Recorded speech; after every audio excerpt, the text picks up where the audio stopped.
Bonjour Jana Bonjour Marie. et bonjour à tous. Nous voici donc de retour pour une nouvelle lunaison, la lunaison du mois de mars, pour voir un petit peu quelles sont les énergies à l'œuvre ce mois. Et on a discuté un petit peu avant de lancer l'enregistrement et tu me disais que waouh, c'était un mois super, super puissant, tout comme l'année d'ailleurs. Donc j'ai hâte d'en savoir plus. Moi, je suis allée jeter un petit coup d'œil sur mon logiciel pour voir ce qui se passait, les énergies avec. Moi, j'utilise Olympia. Hein. Et tu me disais donc que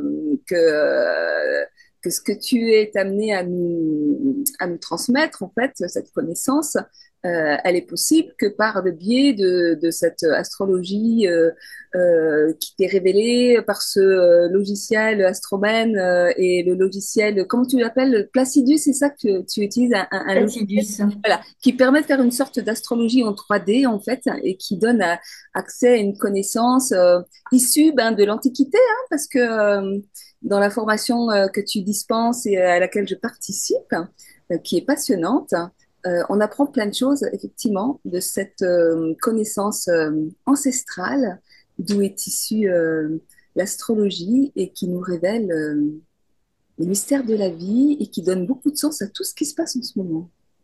Donc, Oui, je vais te laisser la parole pour démarrer. oui, merci. Bonjour à tous.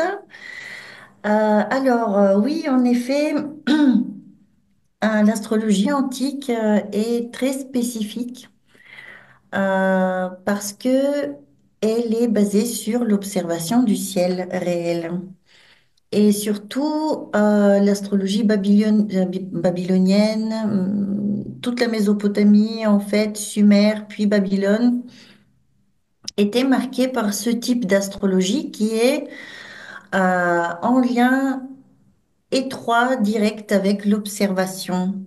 Et s'il n'y a pas d'observation réelle du ciel, il y a plein de concepts auxquels nous n'avons pas accès. En fait, nous n'avons pas l'idée qu'il se passe quelque chose d'exceptionnel dans le ciel en regardant uniquement les aspects ou les signes où se trouvent les planètes. Le fait d'avoir des planètes visibles ou invisibles, les moments où ces planètes se montrent ou se cachent à nos yeux, sont vraiment des moments, ce sont vraiment des moments extrêmement parlants et importants desquels nous allons sortir une interprétation astrologique. Et c'est notamment ce qui se passe pendant le mois de mars cette année, puisque nous serons témoins d'une suite comme ça d'événements qui a commencé déjà il y a quelques jours. Et si nous observons le monde et ce qui se passe actuellement au niveau global dans la politique, l'économie, etc., nous observons tout simplement quelque chose de grandiose, d'absolument incroyable qui se passe. Et c'est ce type d'événement pourrait être vu euh, par des facteurs astrologiques qui sont spécifiques. Toujours, nous pouvons prendre en compte le changement de signe d'une planète lourde ou les éclipses solaires et lunaires, etc. Mais aussi les phases héliaques des planètes, c'est-à-dire leur visibilité ou invisibilité. Donc, je vais vous montrer aujourd'hui avec ce logiciel Placidus 7 qui est créé par Roumen Kolev. Je vais vous montrer de quoi il s'agit et pourquoi ce mois-ci est si puissant. Mm. Donc, ce mois-ci, il est puissant non seulement à cause à cause des influences planétaires, mais aussi parce que ces influences arrivent au moment de l'équinoxe du printemps. Bientôt, plus précisément le 20 mars, aura lieu l'équinoxe du printemps Et c'est un moment extrêmement énergétique de l'année. Quand déjà rien que en soi, la carte de l'équinoxe du printemps est utilisée pour faire une interprétation et des prévisions sur l'année. Mais si en plus autour de l'équinoxe nous avons d'autres événements, là les choses deviennent vraiment très chargées en symbolique et du coup en événements. Donc, là, ce que j'ai préparé ici, c'est le moment de la nouvelle lune de ce mois-ci, la nouvelle lunaison, au cours de laquelle va se produire l'équinoxe du printemps, le 20 mars. Il faut savoir que déjà, ce mois-ci était considéré comme, par certaines traditions, comme début du printemps. C'est-à-dire que dans la tradition sumérienne, par exemple, on prenait comme début du printemps le moment du premier croissant lunaire du mois lunaire dans lequel tombe l'équinoxe du printemps. Plus tard, le début du printemps, ou ce qu'on appelle premier Nissan, est devenu un autre moment, c'est-à-dire le premier croissant de la lunaison qui va suivre l'équinoxe du printemps, c'est-à-dire la lunaison prochaine pour nous, là, cette année. Mm. Cela veut dire que ces 2 mois sont vraiment tous les deux très importants. C'est la tradition babylonienne qui est gardée pour l'instant et que nous utilisons dans nos prévisions. Mais ce mois-ci également est très important il prépare l'équinoxe du printemps.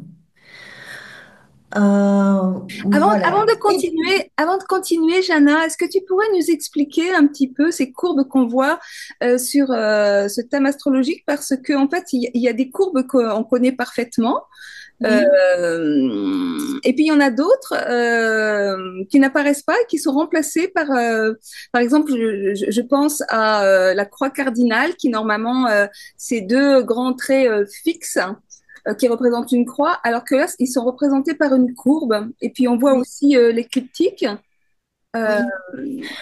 Oui, je vais vous l'expliquer brièvement, puisque en fait, on pourrait peut-être perdre de vue notre propos, mais là, en effet, sur cette carte, ce que vous voyez, c'est à gauche, vous voyez l'ascendant, le point de l'ascendant. À droite, ici, le descendant. Le milieu du ciel est ici, le fond du ciel en bas, comme dans une carte normale, enfin, habituelle. Sauf qu'en fait, ce que vous voyez comme une ligne courbe ici représente l'horizon physique, c'est-à-dire vraiment l'horizon observable à l'œil nu. Et en dessous, vers l'intérieur de cette courbe-là, se trouve la Terre. Donc en fait, tout ce qui touche cette ligne de l'extérieur de la ligne, en fait, est visible comme posé sur l'horizon. Toutes ces étoiles qui se trouvent là sont comme posées sur l'horizon et que nous pouvons observer depuis notre position sur Terre. Et de la même façon, le méridien, c'est-à-dire cette ligne bleue qui est courbe, euh, le méridien est représenté ici sous sa forme véritable. Véritable, puisque les lignes ne sont pas aussi droites, en effet, quand on veut vraiment observer le globe et la sphère céleste qui est une sphère, qui est sphérique. C'est une, c'est une sphère. mm, Donc, c'est pour cette raison que la ligne est courbe, tout simplement parce que de 3D, de quelque chose qui existe en 3 dimensions, nous devons passer sur un dessin en 2 dimensions. Donc, mm, c'est juste que c'est dessiné en courbe, mm, mais en réalité, c'est le méridien. C'est mm. le méridien. Et le milieu du ciel est l'endroit où ce méridien coupe l'écliptique. La ligne jaune, c'est l'écliptique, c'est-à-dire le chemin du soleil, mm, là, là où il se déplace dans le ciel.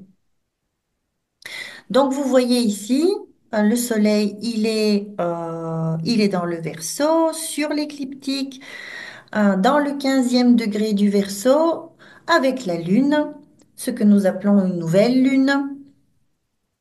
Dans nos temps modernes.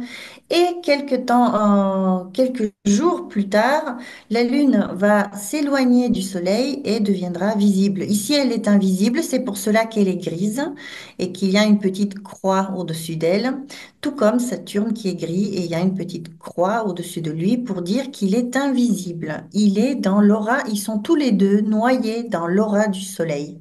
mm, Leur luminosité propre ne leur permet pas d'être distingués tout seuls dans le ciel.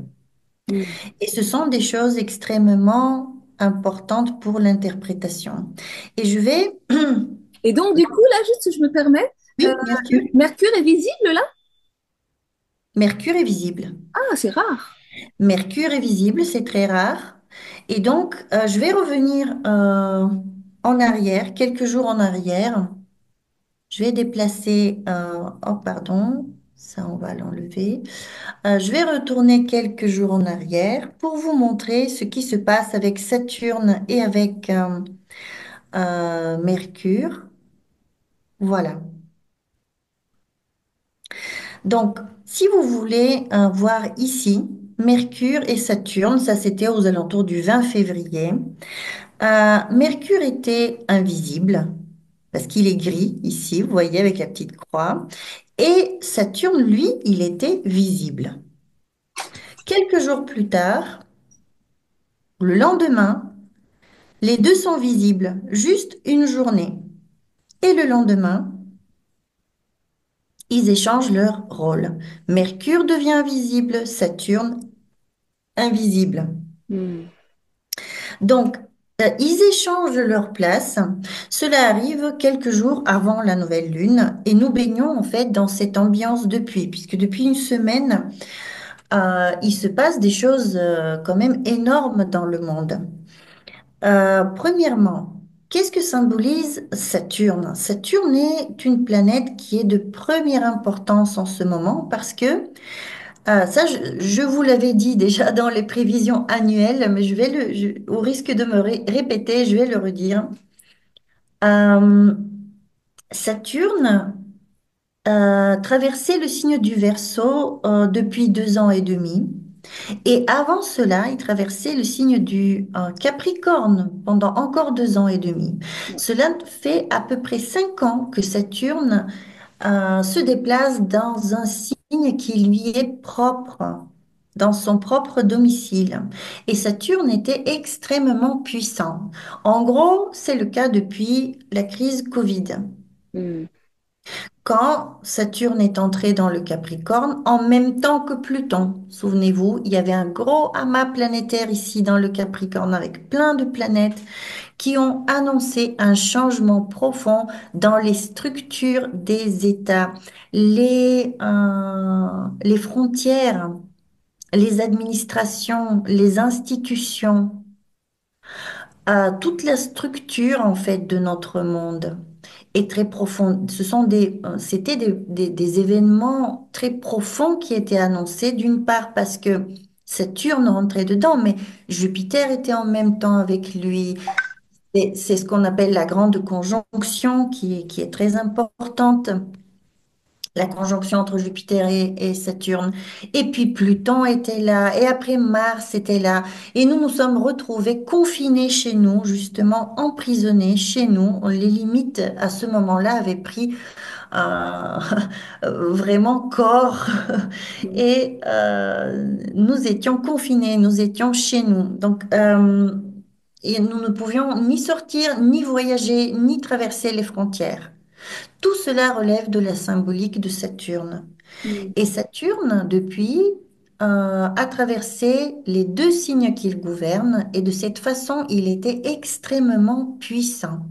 C'est-à-dire que ancienne structure du monde a été porté à son paroxysme quelque part. Ce désir de contrôle, en fait, était porté à son paroxysme pendant ces 5 ans. Nous l'avons tous vu avec la crise Covid. Seulement, les choses évoluent et pour l'instant, ce pic comme ça de contrôle baisse et nous voyons que le monde se dirige vers autre chose. La guerre en Ukraine qui a suivi la crise Covid, qui participe, astrologiquement parlant, participe à cette même problématique en fait. Il s'agit de ce qu'on appelle le nouvel ordre mondial, de la répartition du monde sous des nouvelles zones d'influence ou un changement du gouvernement mondial, la manière même dont le monde est dirigé. Donc, toutes ces structures étaient l'objet de la politique de ces dernières 5 années. Maintenant, après toutes ces péripéties, Saturne se prépare à sortir d'un des signes qu'il gouverne et avant de sortir, il devient invisible. Et quand il devient invisible, quelque chose qui est en lien avec lui disparaît. Disparaît. Tout comme nous pouvons voir maintenant, c'était flagrant en fait ce qui s'est passé même hier entre les présidents Zelensky et Trump, avec tout simplement le président Zelensky qui est devenu d'un coup l'inverse de ce qu'il a été ces dernières années, publiquement. Il a été chassé de la Maison Blanche. Donc il y a une disparition en fait, quelque chose qui disparaît de notre vie et il ne s'agit pas que d'un président. Il s'agit de toute une structure qui est derrière ce président. Il s'agit de tout un monde en fait. Hmm. Donc, Saturne, de cette façon, a montré très clairement ce qui s'est passé ces derniers jours. Voilà, en même temps que Saturne disparaît, du coup, et que cette structure qui est vieille, puisque Saturne, il est à la fin de son cycle. Donc, c'est une vieille structure qui disparaît. Hmm. C'est comme une personne qui a vécu sa vie et qui s'en va. Voilà, quelque chose de vieux disparaît, puisque Saturne est à la fin de son cycle. Et en même temps, Mercure apparaît le Ah, même jour. bah, du coup, Le je même comprends jour. mieux. Je mets beaucoup de sens à des choses que j'ai vécues parce que ce que tu Oui, expliques au niveau mondial, c'est comme si oui, j'avais un microcosme à l'intérieur et tout ça me à permet fait. vraiment de. Ouais. Oui. Et oui, ça concernait sans doute la maison astrologique de ton propre horoscope dans laquelle se produisent ces événements. Hmm. Donc, c'est valable pour tout le monde en fait. Vous regardez dans quelle maison astrologique, à quelle maison astrologique correspond le signe du Verseau sidéral dans vos horoscopes et vous verrez quel est le thème de vie qui est concerné par cette disparition d'un ordre ancien et l'apparition de quelque chose de nouveau qui n'est pas encore là, mais qui est en pleine transformation là en ce moment. Et donc, Mercure devient, lui, visible au même moment, au même endroit, le même jour. Alors attention, ça c'est valable pour la France. Les différents pays vont vivre ces apparitions et disparitions à des moments différents, Hmm. puisque les phases héliaques, c'est-à-dire les phases d'apparition ou de disparition des planètes, sont très sensibles à la latitude géographique, à la position, notre position géographique. Donc il peut y avoir des décalages, ce qui explique aussi le décalage dans les événements dans le monde. Mais disons que si nous nous basons ici maintenant sur ce que nous avons vécu en Europe, l'Europe, en gros, en général, vit la même chose avec ce Mercure. Euh, nous pouvons sans doute observer voilà, cette disparition de Saturne simultanément avec l'apparition de Mercure. Et Mercure, c'est quoi? Mercure, c'est un esprit plutôt rapide, d'échange intellectuel, de commerce. Et nous avons vu un nouveau président qui parle de commerce, qui parle carrément d'affaires. Il dit, nous allons conclure un contrat en affaires, un contrat commercial. Il s'agit d'un contrat commercial qui est négocié. Hmm. Euh, et cela se passe en même temps, les deux événements. Donc ça, c'est juste pour illustrer ce Mercure. Ce Mercure, bien sûr, peut représenter plein d'autres choses. Il peut représenter l'émergence de certaines informations. Et cette émergence de ces informations, elle est en cours depuis le mois dernier. Nous avons fait avec toi la vidéo du mois passé et nous avons vu que lors de la nouvelle lune passée, au moment de la nouvelle lune passée, Mercure et Pluton étaient en conjonction. Ouais. Et ils étaient en conjonction ici, dans les cornes du Capricorne, de Oui, la Bible. Et nous avons dit qu'ici sont contenues souvent des choses extrêmement troublantes, noires, criminelles même des fois. Et nous avons vu ce qui est sorti pendant ce mois. Nous avons eu carrément la liste, la fameuse liste Epstein, avec les personnes qui ont participé à des crimes sexuels, etc. Nous en avons parlé la dernière fois avec toi. tout à fait. Oui, oui. Oui. Et pas que ça, nous avons vu aussi les abus financiers qui ont eu lieu les années d'avant, hein, qui étaient révélés avec USAID, l'argent qui coulait partout dans le monde pour en fait soudoyer certains cercles des gouvernements et orienter leur politique. Donc tout cela est très sournois Oui, et il y a aussi tout ce qui était les contrats d'intérêt autour des vaccins pendant la crise. tout à fait, Tout ça, c'est sorti aussi. voilà. Et donc nous sommes dans la prolongation de ce moment avec un Mercure maintenant qui est visible.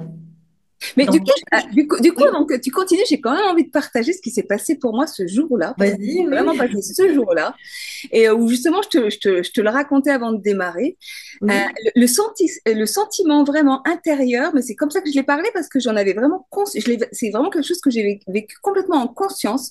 Une Oui. espèce de structure qui s'est écroulée, comme s'il y avait un voile qui se déchirait, comme s'il y avait un pan, un mur qui s'écroulait, et Mhm. un éclat de rire qui s'est vraiment, qui a jailli, mais au point où je suis vraiment partie Mhm. dans une crise de rire Mhm. et à en pleurer, quoi. Et Oui. c'est comme si je vivais un détachement d'une espèce de pseudo-réalité à laquelle je savais plus s'il fallait croire ou pas croire. Et d'un seul coup, c'était au-delà du croire ou pas croire, ça s'est écroulé avec le choix d'en rire. Et c'est vraiment c'est un éclat un énorme éclat de rire. Et en fait, c'est Oui. incroyable parce que Saturne représente ce mur qui s'écroule et Mhm. Mercure, c'est aussi le rire, c'est aussi la Tout joie. à fait, tout à fait. Mercure, c'est aussi le rire et la joie. Alors, des fois, là, c'est du rire et de la joie puisque Vénus est très forte aussi en même temps. Nous allons arriver à Vénus qui est très brillante en ce moment, qui est exaltée dans les poissons. Donc, il y a cette possibilité aussi de rire. Il y a de l'énergie qui est agréable, quelque chose d'agréable avec Vénus. Si nous nous arrêtons qu'à Mercure et Saturne, des fois, ça peut donner de la mélancolie aussi. J'ai rencontré, en fait, c'est comme le bascule entre l'une de ces énergies et l'autre, soit une mélancolie, une forme de dépression. J'ai rencontré beaucoup de personnes déprimées. Déprimées, juste le mental qui broie du noir. Et c'est le mental qui n'arrive pas à se faire le deuil de quelque chose. J'ai eu ça beaucoup en consultation, le deuil d'une ancienne situation. Mm. Ce que tu dis aussi d'un enfermement, quelque chose d'ancien qui doit partir. Oui, Et puis, des fois, la capacité ou l'incapacité de passer à autre chose et justement de rire. oui, Donc, il y a dans le ciel comment dire, des indices pour les deux choses, en sachant que les derniers jours étaient plutôt plongés dans cette ambiance assez sévère et assez dure, voilà, avec Mercure et Saturne. Mais ça, c'est déjà passé en ouais, réalité. oui, Je vais avancer euh, le temps. Nous allons arriver, voilà, nous allons arriver à notre nouvelle lune ici. Et puis, nous allons voir que maintenant, Mercure, il avance vers les poissons.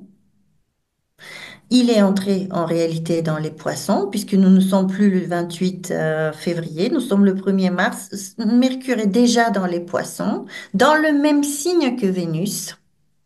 Et les choses passent vraiment sur autre chose, autre chose. Il y a en effet comme l'esprit se libère de ses pensées sombres et applique, Mercure applique vers une conjonction avec Vénus qui est à trône. Et donc là, nous entrons dans la partie agréable des prévisions. Je vais avancer d'encore un jour le temps. Nous sommes le 1er mars. Je vais avancer aussi de quelques heures le temps, puisque nous sommes le 1er mars, mais le soir. Et donc ce soir, le 1er mars, aura lieu le premier croissant lunaire de cette lunaison. C'est-à-dire qu'après cette période d'invisibilité de 3 jours de la Lune, elle va devenir visible à l'horizon ouest. C'est-à-dire que quand le soleil va se coucher, regardez-le maintenant, le soleil, je l'ai placé à l'horizon ouest, peu de temps avant qu'il se couche. Observez ici comment il va se coucher en fait. 1 heure plus tard, il va se coucher. Observez la Lune, elle est encore invisible. 1 heure plus tard, quand le Soleil se serait couché, voilà, se sera couché, la Lune devient visible. d'accord. Cela veut dire que ce soir, si vous sortez et que vous avez une visibilité vers l'ouest, vous allez voir à la fois Mercure, vous allez voir le premier croissant lunaire et vous allez voir Vénus. Et parmi ces trois planètes, Vénus probablement sera la plus brillante, la plus forte, puisque la Lune, elle est encore toute petite. En fait, c'est un tout petit croissant. Hmm, Alors que Vénus, elle elle est dans son éloignement maximal par rapport au Soleil, ou presque, et elle est stationnaire. Elle est stationnaire. Le S, ça veut dire elle est stationnaire. Elle va devenir rétrograde. C'est un moment de très, très forte luminosité. Et quand vous sortez et quand vous voyez le ciel et l'éclat de Vénus, tout de suite, en fait, cela peut vous donner un présage, puisque vous voyez une Vénus très forte, vous voyez un Mercure, et après vous pouvez comparer son éclat à l'éclat des autres planètes. Je dis ça aussi pour les élèves du cours, puisque dans la formation là qui a lieu en ce moment, il y a des personnes qui observent le ciel et j'en suis ravie, hmm, puisque c'est le véritable lien avec le ciel. Et donc, Mercure maintenant, qui est dans le troisième degré des poissons, il se dirige vers une conjonction étroite avec Neptune. Donc, le mental va se porter vers des questions spirituelles, avec un risque d'illusion des fois. Voilà. Et puis, toutes ces planètes vont jouer un rôle en fait durant le mois entier, puisque la Lune se montre visible pour la première fois ici, dans les poissons. Donc elle va donner un petit peu le thème de cette lunaison qui est dans les poissons. avec cette magnifique Vénus. Cette magnifique Vénus non seulement promet quelque chose de bon qui peut arriver ce mois-ci, comme par exemple la paix. Moi, je rêve que ce soit vraiment l'indice d'une signature de paix pour l'Ukraine. Euh, mais aussi, cette Vénus, elle va se montrer dans une phase, dans un de ses visages complètement rare et exceptionnel et duquel je vais vous parler dans quelques instants. En plus de ce qu'elle fait maintenant, il y aura autre chose encore qu'elle va faire. Cela fait de ce mois-ci un mois exceptionnel. Exceptionnel. Vous allez le voir. J'aimerais juste vous dire que hum,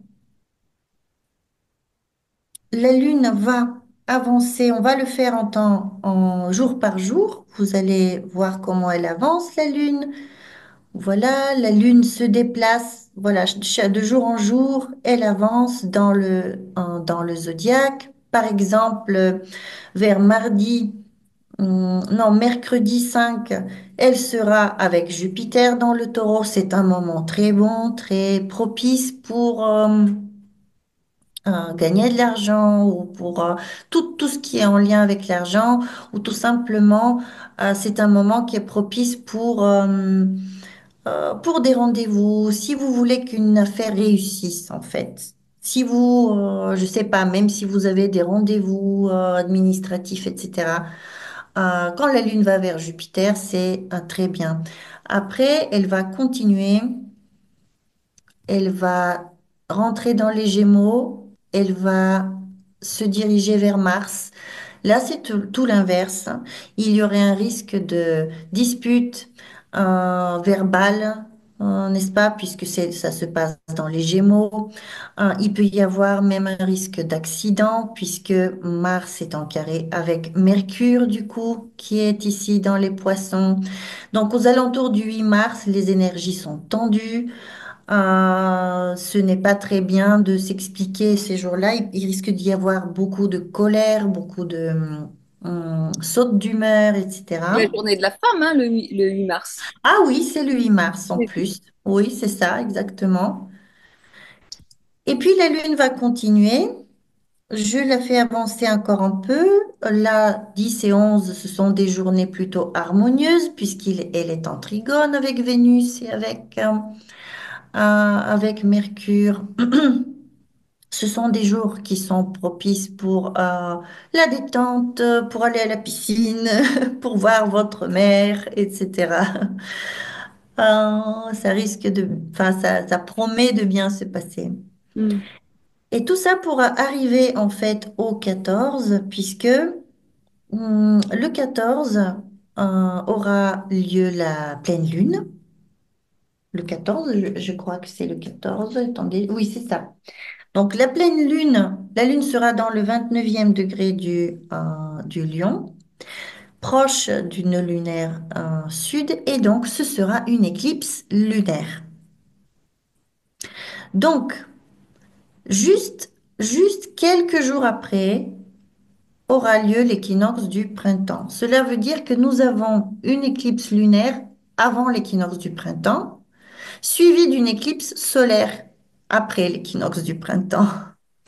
C'est toujours, comment dire, ce sont des événements fatidiques qui arrivent avec les éclipses. Mm. Bien évidemment, les éclipses ne sont pas toujours dramatiques, etc. Euh, Ça dépend aussi ce qui se passe autour de ces éclipses. Mais malgré tout, c'est une éclipse de lumière. Et notamment quand c'est la Lune qui est éclipsée, ce sont nos émotions qui partent en roue libre. C'est de l'émotionnel à puissance 1000. Donc, ce sont des moments où, voilà, ça dépend ce que vous vivez dans votre vie à ce moment-là, mais c'est un moment de culmination de l'émotion dans le mois en général avec la pleine lune, mais en plus là, elle est éclipsée, la lune. Il peut s'agir, oui, de quelque chose, comment dire, des émotions un peu autoritaires des fois, puisque c'est dans le lion. Quelque chose d'autoritaire, autoritarisme, un certain autoritarisme. Si on considère que le maître du lion, qui est le soleil, se trouve juste en face dans le Verseau, où il est dans son signe de chute, avec Saturne, cela veut dire que, en effet, il peut y avoir des événements qui sont en lien avec le pouvoir en général en place, et qui se passent mal pour ce pouvoir-là.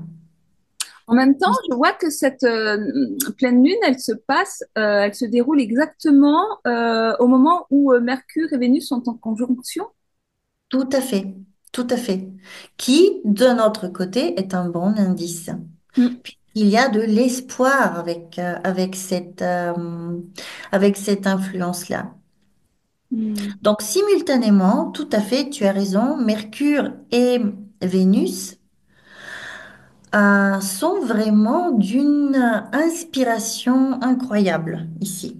Mm. Puisque Vénus, qui est exaltée, va se joindre à Mercure. Par exemple, ça pourrait être un moment très, très fort pour toutes les personnes qui pratiquent un art, puisque Vénus et Mercure ensemble sont en lien avec l'art, avec la musique, avec la maîtrise d'un instrument. Mon compagnon, depuis cette année, depuis que Vénus est en poisson, il s'est mis à apprendre la guitare. Donc là, il apprend la guitare. Il est tout le temps sur sa guitare. Depuis que Mercure maintenant est là, moi, je m'attends à ce qu'il se met aussi à, je sais pas, inventer des chansons ou il joue tout le temps. Mais voilà, ça c'est plutôt agréable et c'est aussi vrai pour les autres arts. Ça pourrait concerner tous les arts. Vénus, c'est la maîtresse de tous les arts. Euh, Aussi, les femmes pourront jouer un rôle très important dans le monde à ce moment-là. Les femmes, en général.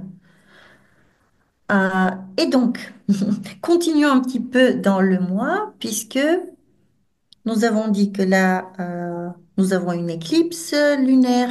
Les effets d'une éclipse lunaire sont ressentis sur au moins 6 mois dans le temps, en avant dans le temps, alors que les éclipses solaires, quand elles peuvent porter leurs fruits même jusqu'à 10 ans en avant dans le temps. Ça dépend de quel endroit sur Terre vous l'avez observé, pour savoir combien de temps ça va durer pour ce pays-là, pour ce lieu-là précis.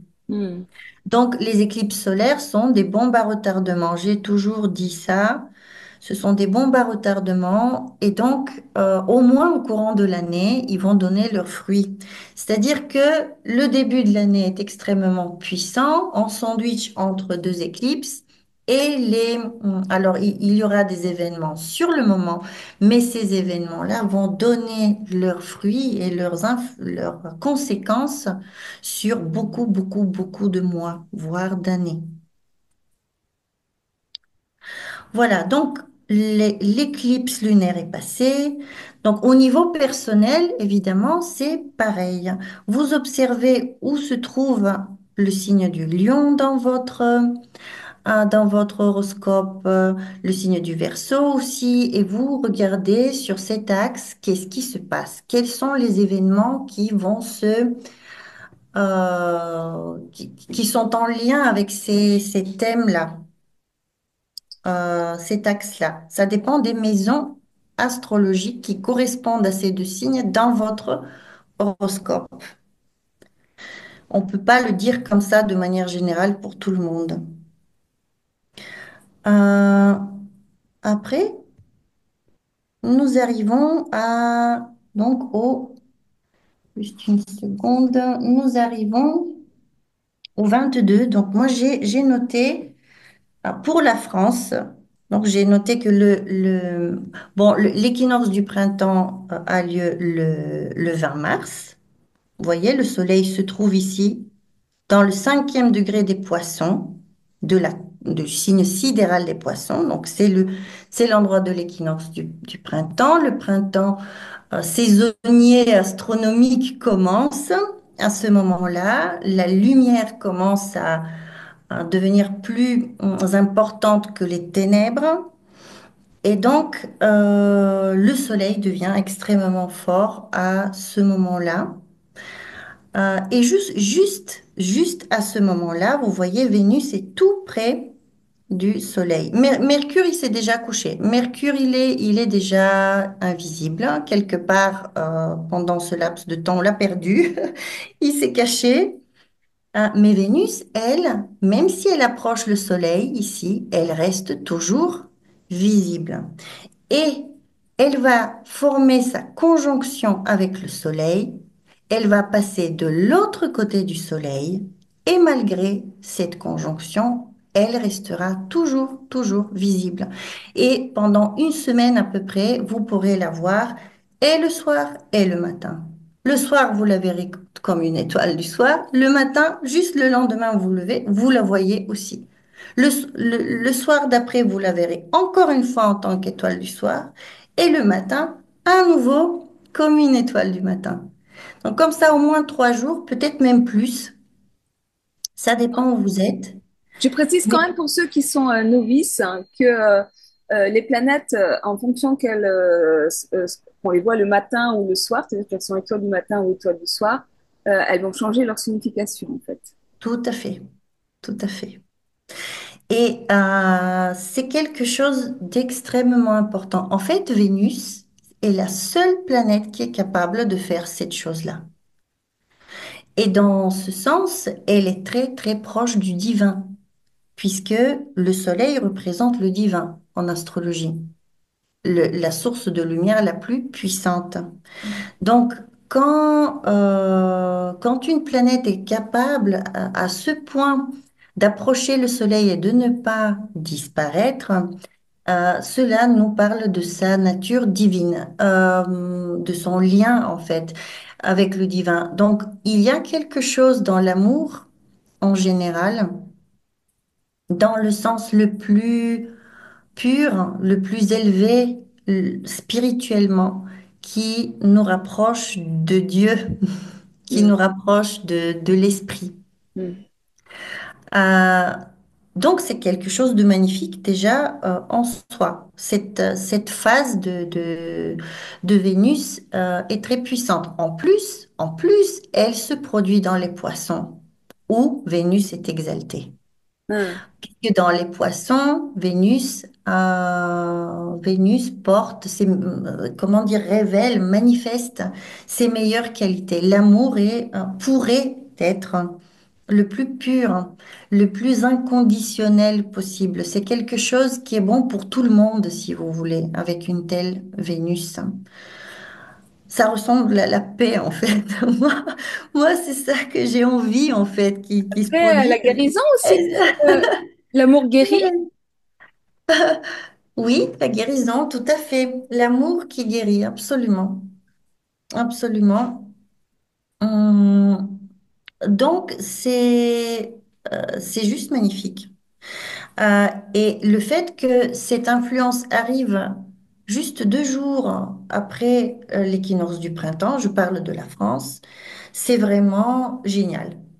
Puisque du coup, ça va, comment dire, ça va colorer toute l'année. Donc, il peut y avoir quelque chose de, comment dire, un partage entre les gens qui est une manière de vivre l'amour qui est très élevée, qui est très épurée, en fait, qui est très désintéressée, qui est au-dessus de la matière ou de les considérations matérielles plus terrestres, voilà. Là, c'est un moment où il est possible d'atteindre le pardon, la réconciliation, l'harmonisation en fait, de toutes ces choses que représente la maison astrologique qui correspond au poisson dans votre horoscope.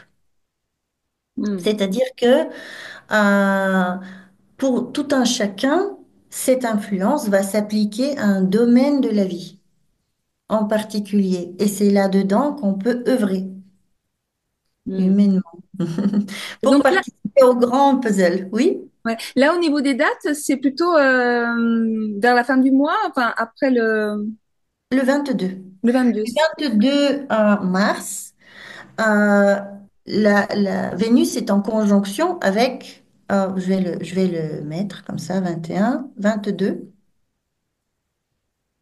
quelque part dans la journée. Voilà, si je déplace, voilà, c'est par là, 22, peut-être en fin de journée. Vous voyez, Vénus est ici. Le petit cercle que vous voyez là la représente. Ne regardez pas l'image, le symbole ici.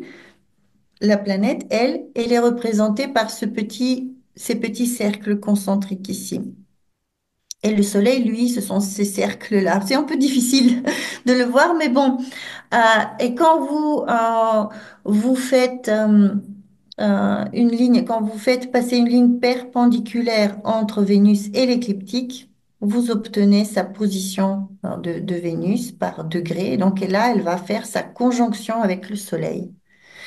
Mais voilà, même le jour d'avant et même encore le jour d'avant, vous pouvez voir Vénus le soir et puis après probablement le matin. Pendant quelques jours, en fait, c'est possible. Et pour certains pays, ce sera possible carrément le jour de l'équinoxe. Donc, pour les personnes qui sont en France et qui ont de la visibilité et peuvent observer, s'il vous plaît, faites-le parce que c'est un moment unique. Euh, donc après, qu'est-ce que cela signifie dans nos vies? Je vous ai dit, au niveau personnel, cette sorte d'amour peut s'appliquer aux thématiques en lien avec la maison astrologique dans laquelle se produit l'influence. Et puis pour le monde, moi, j'espère la paix. Voilà, j'espère la paix. Après, est-ce que mon espoir vaut une prévision? Ça, il faut aussi réfléchir, pas que souhaiter les choses dont on a envie, mais aussi voir ce qui se passe après. Parce que, en fait, ce qui va se passer après, c'est que Saturne, qui jusqu'à présent traîne quelque part à la fin du verseau invisible, impuissant et complètement meurtri, le pauvre, ben, un jour il va se réveiller, il va passer dans les poissons, il va rejoindre ici Vénus, nous allons le voir. Je vais faire avancer le temps pour que vous puissiez le voir. Pour l'instant, voilà, nous sommes le 22.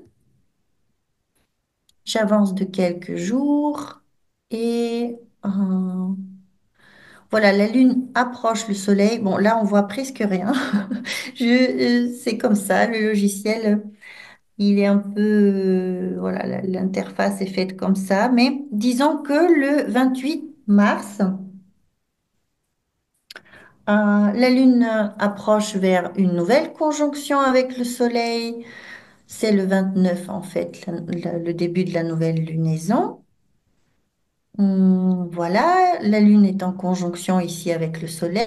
Elle n'est pas encore visible, elle va le devenir quelques jours après. Et Saturne, lui, il est vers la fin du Verseau.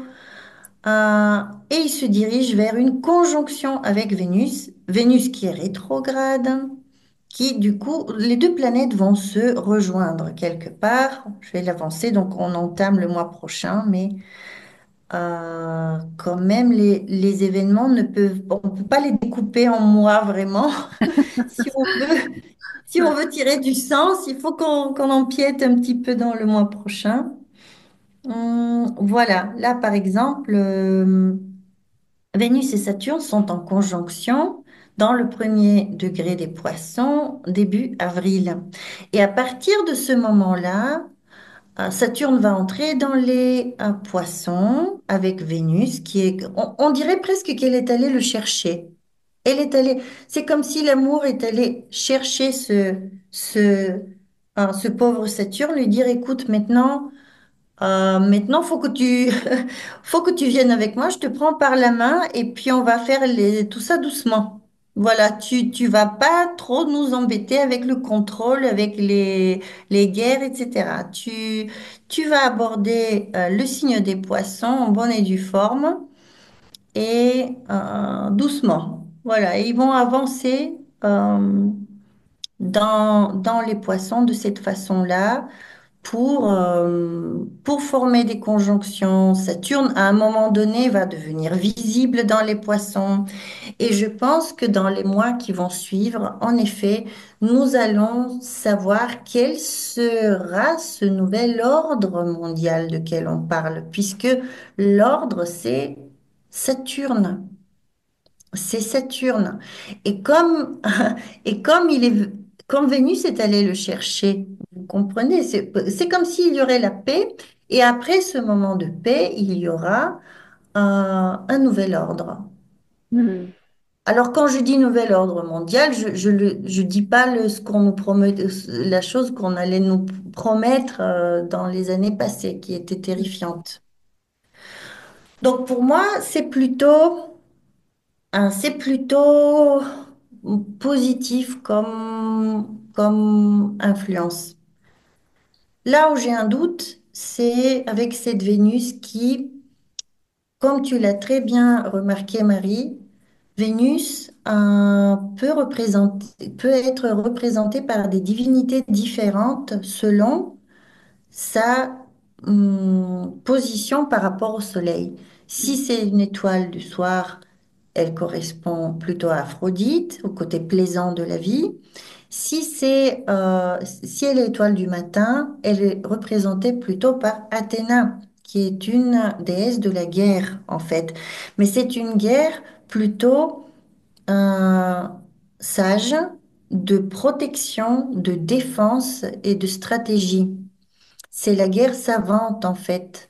Ça ressemble un petit peu à un guerrier de lumière aussi. Moi, je la vois comme ça, Ce que j'allais dire, euh, ouais. quelque part. Mais bon, Vénus a été, par exemple, a été en lien avec le début de la guerre en Ukraine. Ce jour-là, elle était étoile du matin. Elle apparaissait en tant qu'étoile du matin, justement en tant qu'Athéna, avec Mars, ensemble. Ils étaient en conjonction, deux planètes de la guerre, en fait. Mhm. Donc, bon, j'espère ne pas me tromper. J'espère que ce n'est pas mon désir, en fait, de paix qui influence mon analyse. Le temps va nous le prouver, mais en tout cas, ce sont des événements vraiment très signifiants qui vont se Mhm. Alors, du coup, ça me fait, parce que figure-toi que hier, en allant regarder un petit peu les énergies de la lunaison, je me Oui. suis penchée sur Pluton et en Capricorne. Et en fait, Pluton, à l'heure d'aujourd'hui, étant donné qu'il a été découvert en 1930, il n'a pas fait encore le tour complet. Ah, Il n'a pas fait encore sa révolution solaire. Et oui. donc, il met 248 ans pour faire sa révolution. Et je me suis dit, mais que s'est-il passé il y a 248 ans? Et en fait, je suis tombée en 1777, c'est-à-dire juste avant la Révolution française, quand même. Oui. Et en 1777, j'ai vu qu'il y avait un certain nombre d'événements politiques importants qui se sont passés, dont une alliance entre la France et les États-Unis. Ah, Ouais. d'accord. Voilà. Et Euh, ça précédait, enfin, ou plutôt ça introduisait la future révolution et toutes les têtes qui ont été coupées. Donc c'est aussi intéressant parce que quelque part, quand tu parles de l'instauration d'un nouvel ordre mondial, pas dans le sens où on l'entend ces derniers temps, mais plutôt peut-être d'une nouvelle structure, hein, mhm. un nouveau cadre, possiblement avec des nouvelles alliances, avec une nouvelle peut-être élan de paix, on va dire. Voilà. À voir. Mais bon, je trouve que c'est peut-être aussi intéressant de remettre tout ça dans le contexte de Pluton en Capricorne, finalement. Euh, Oui, ben c'est très intéressant parce qu'en fait, Pluton se trouve dans les cornes de la chèvre, du Capricorne. Et c'est un endroit qui est en lien avec ces forces, les forces sataniques. oui. Vous savez, dans la Bible, il y a ce passage où il est dit que les brebis vont être placées du côté droit du Christ et à gauche les chèvres. Donc, il y a la chèvre, elle est en lien avec ces forces qui peuvent être, voilà, ce qu'on appelle la voie gauche, en fait, les forces sataniques.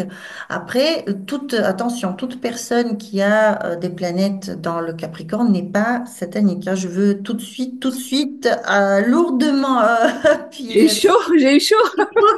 Il faut qu'il y ait une combinaison de facteurs, il faut qu'il y ait vraiment... L'astrologie est une science complète, complexe aussi. Voilà. À l'image de la vie, hein. La vie est complexe, hein.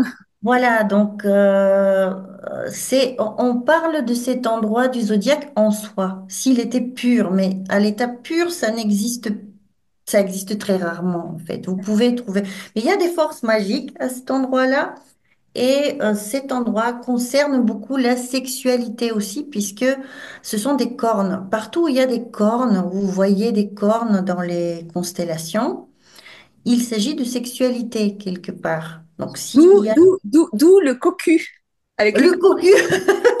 Voilà, voilà. Mais vous l'avez vu là, quand la nouvelle lune était en Capricorne, proche de Pluton, et quand Mercure était sur Pluton, qu'est-ce qui est sorti? La liste Epstein. Vous voyez? Et donc,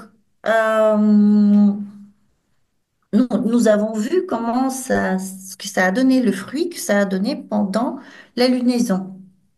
Donc, en effet, Pluton, il est en lien avec certaines énergies de cette sorte aussi. Si dans son cycle précédent, quand il se trouvait à cet endroit-là, sont arrivés tel ou tel événement, nous pouvons peut-être chercher aussi, voir ce qui se passe de nos jours et aussi imaginer ce qui aurait pu se passer par le passé. Société secrète aussi.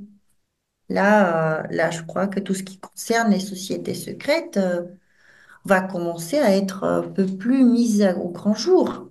Je l'espère, puisqu'ils ont beaucoup trop de pouvoir en fait. Ils ont trop concentré le pouvoir. C'est pas le fait d'avoir des sociétés secrètes en soi, mais de concentrer le pouvoir en même temps. Ça, c'est problématique. Oui. Donc peut-être qu'à cette époque-là, il s'est passé quelque chose de semblable Mm. Ouais. aussi. Voilà. Pluton, il est toujours en lien avec des choses profondément cachées, des fois criminelles, avec des violences, avec des traumatismes, etc., mais qui est un instrument de transformation en même temps.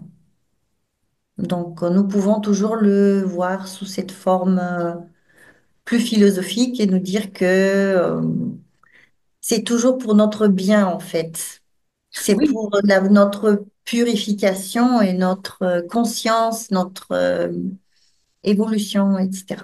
oui, c'est ça. De toute façon, l'astrologie, elle est évolutive, c'est-à-dire qu'elle vient nous indiquer un sens d'évolution et une façon finalement, parce que ça nous donne des informations. Face à cette information, on a toujours la possibilité de résister ou d'accompagner. Et, Oui.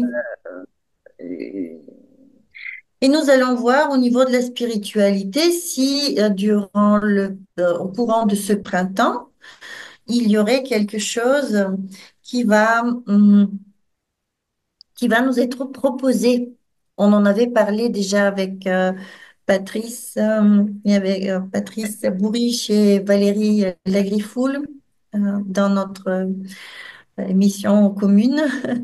On avait parlé de ça. Et en effet, c'est possible. Vous savez que le pape va très mal, que peut-être il va partir, et qu'après, on ne sait pas. On ne sait pas ce qu'on va nous proposer, mais les astres sont placés d'une telle façon qu'en effet, il peut y avoir des événements en lien avec la spiritualité, la religion, très importants qui vont avoir lieu. C'est Mais pas on lui en dont parlera on au moment disait, venu. c'est pas lui dont on disait qu'il serait le dernier pape. Oui, oui. Donc, bah, peut-être que effectivement Oh, cette ah nouvelle bah. structure viendra avec cette nouveauté-là.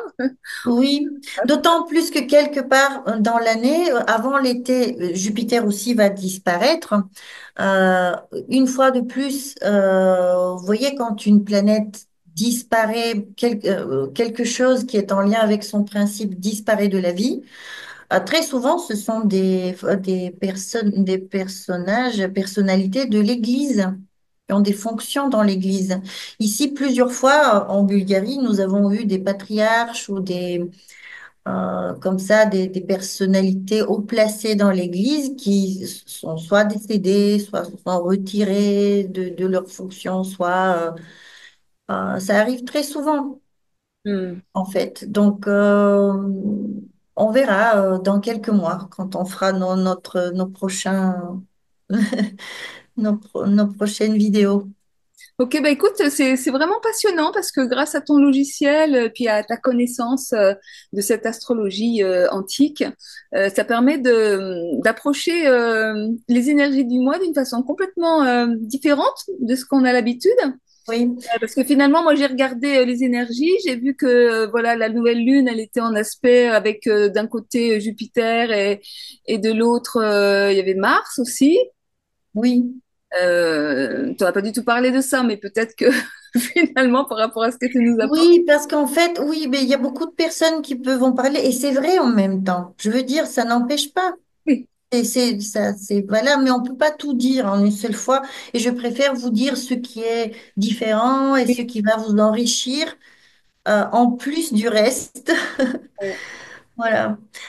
Et je ne sais pas, est-ce qu'on a encore quelques minutes, Marie? Oui, bien sûr. Écoute, là, on est à 1 heure, mais on peut prendre 15 minutes de plus si besoin. D'accord, parce que j'ai une petite surprise, un petit cadeau pour ceux qui restent jusqu'au bout des vidéos. Je vais essayer de vous montrer quelque chose de spécifique. Donc, je vais revenir au moment de... Attendez, je vais revenir au moment de cette phase de Vénus qui est si spéciale. Donc, c'était le 22, on a dit. Le 22 mars. Voilà. Vénus est là. Regardez Vénus. Je vais ouvrir ici. Alors, qu'est-ce que c'est que cette étoile? Cette étoile va nous donner les endroits où vont se produire les phases héliaques de Vénus. Certaines de ces phases. Donc ici, nous sommes sur sa phase où elle devrait soi-disant disparaître dans le ciel en tant qu'étoile du soir. Vénus en ce moment est une étoile du soir et à un moment donné, elle doit disparaître. Quand elle va approcher le soleil, comme on a dit, elle doit disparaître. Donc ici, c'est comme si elle allait disparaître. En réalité, elle va pas disparaître. Nous avons vu qu'elle ne va pas disparaître. Mais euh, elle va, disons que cette étoile nous montre que Vénus, soi-disant, va disparaître ici. Elle est déjà disparue ici. Elle est disparue ici, puis ici, ici et ici. La même figure sera dessinée par Vénus quand elle va apparaître. C'est un pentagramme. Et donc, je voulais vous le montrer puis pour vous dire dans la symbolique sacré en fait des planètes, ce qui se passe. Vénus est en lien avec ce pentagramme. Vous savez que le pentagramme, c'est une figure sacrée. Cette figure-là n'est pas du tout en lien avec le diable, etc. C'est au départ, en fait, au sommet de de ce pentagramme, quand vous regardez les sources antiques, vous allez voir que déjà, il y a un sommet qui montre le nord ou qui est dirigé vers le haut. Dans ce cas, nous avons le principe divin qui est au sommet du pentagramme. Mais si vous le retournez et que vous avez deux, comme ça, deux pointes de cette étoile à cinq branches qui pointent vers le haut, à ce moment-là, oui, c'est en lien avec les forces plutôt des ténèbres. Et j'aimerais vous dire que ce symbole, il a été repris par un maître spirituel, Bein Saduno, qui a placé en fait des vertus au sommet de